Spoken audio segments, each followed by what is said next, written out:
Underdog Collectibles is an online shop run by collectors for collectors. Join them every Tuesday, Thursday, and Sunday night as they break new product, and maybe you'll pull a great hit to add to your collection.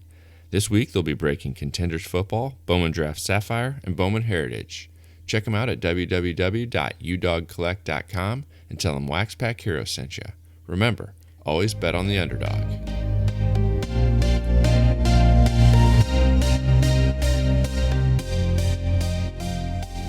You're listening to the WaxPackHero Sports Card Minute, a podcast where we discuss both the hobby and business sides of collecting.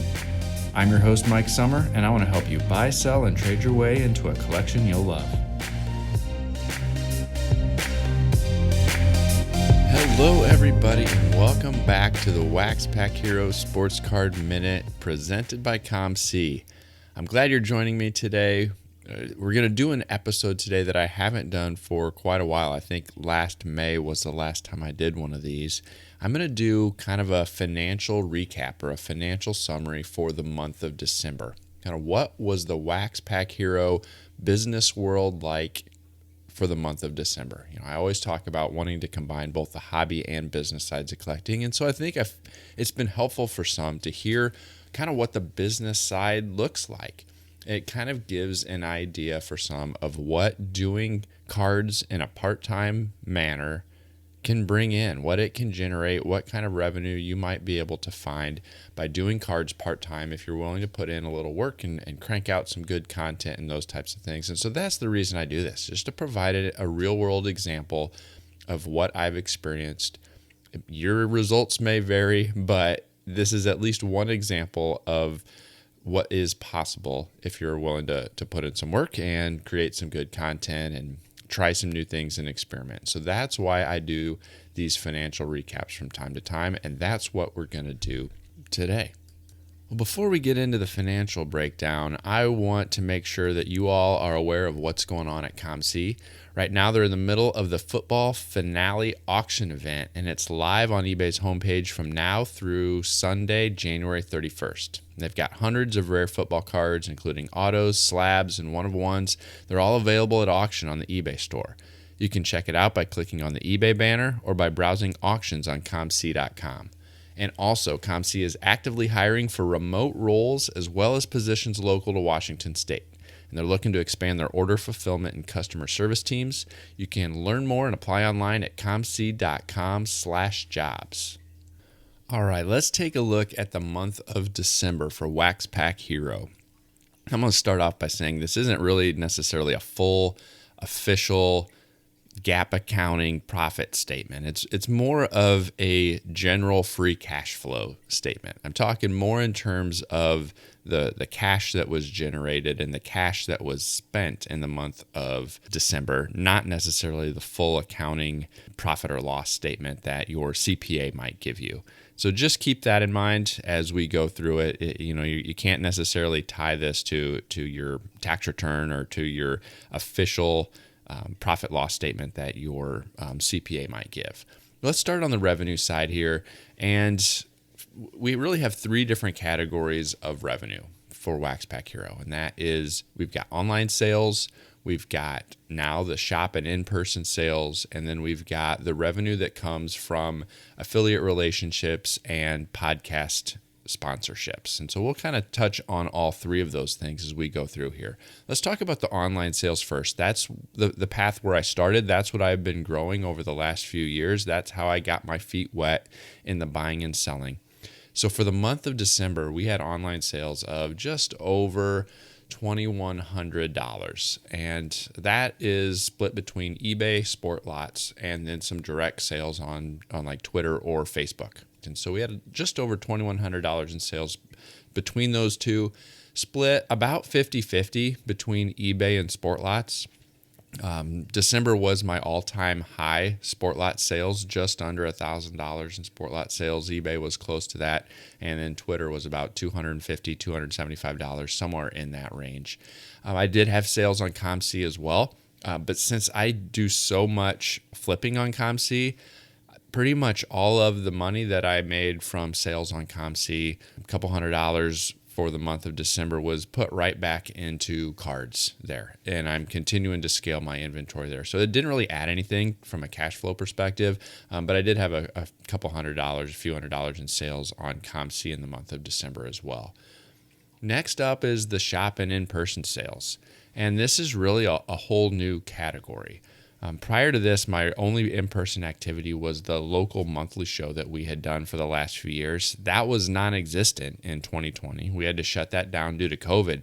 But when I opened up the shop in the fall, the in-person sales piece of things came back.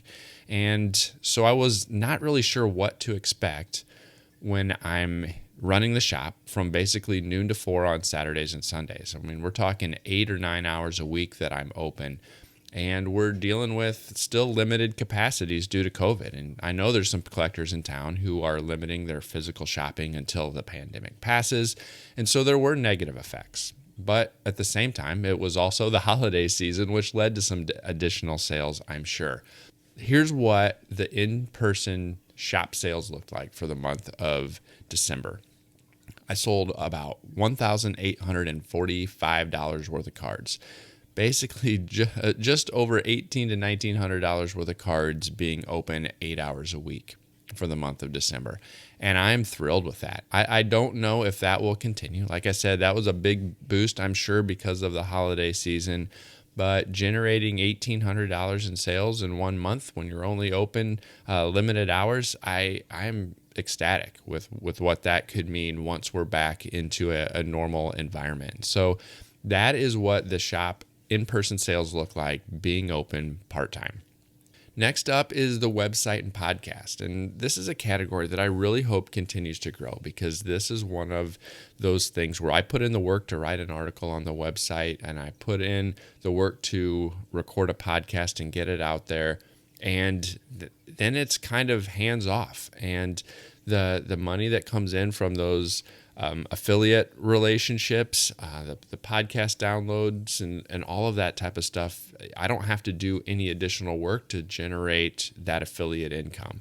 I do have to continue to do a lot of good work to further those sponsorship opportunities and the sponsorship relationships, but this is the type of thing that can really scale.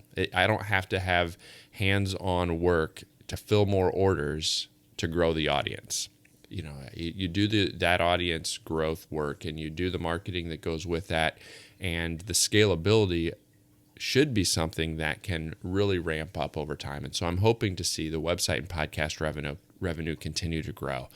Well, for the month of December, that affiliate and sponsorship revenue was about $350. And, I can't complain to go from basically zero or less than, $20 or $30 a month or something like that in 2019 before I got serious about this aspect of WaxPackHero. Seeing that grow from, low double digits up to about $350 in a year is fantastic. I'm very pleased with that, and I'm hoping to see that continue to grow. Now let's talk a little bit about the expense side of things. First of all, I'm going to say some of the expenses that are like the commissions on those online sales on eBay and Sportlots and that type of thing. I've already kind of netted those out in the figures that I gave you.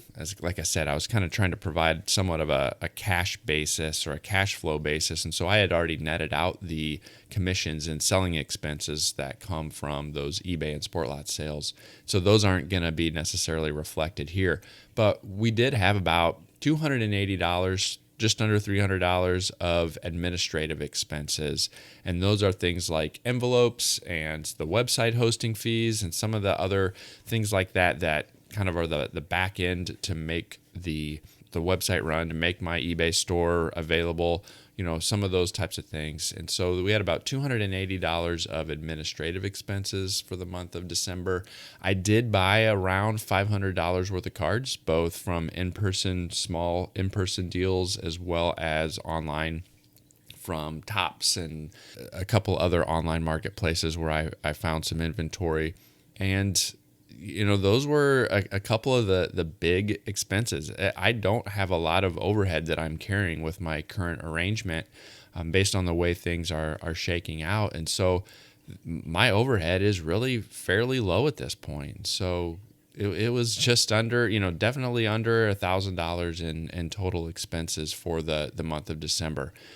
Like I said before, some of that shipping was factored into the net revenue that I received from Sport Lots and eBay, but I did total it up separate just to get a feel for how much I spent on USPS postage for the month of December, and it came out to right around $400. And so I spent about $400 on stamps and package postage for the month of December. So all in all, we ended up with about $4,300 of revenue and around $900 of expenses, which left positive cash flow of about $3,400. And I'm definitely pleased with what that is and what that was. And I'm hoping to continue to grow that here in 2021 as well. If you've got any questions, reach out. Let me know at waxpackhero@gmail.com. Send me a note on Twitter at @TheMikeSummer. I'd love to answer any questions that I can about what things have been like, or answer any questions if you're considering doing something similar of what my experience has been. That's the reason I do this, is to help other people get set up, to show what might be possible, to inspire some others to take a leap and get their feet wet in buying and selling. Because if we can all start to generate some revenue to help offset the cost of our hobby, that just makes the hobby stronger for everybody. So I am more than happy to talk with any of you and share what I've learned up to this point, and we'll see how things go. I'm still learning along the way as well. Well, I hope you enjoyed the show. Let me know what you think. Leave me a rating and review on your podcast app of choice. I'd really appreciate hearing it and hearing what else you want to hear from me over the next coming year. So thanks a lot for tuning in, and I'll catch you next time.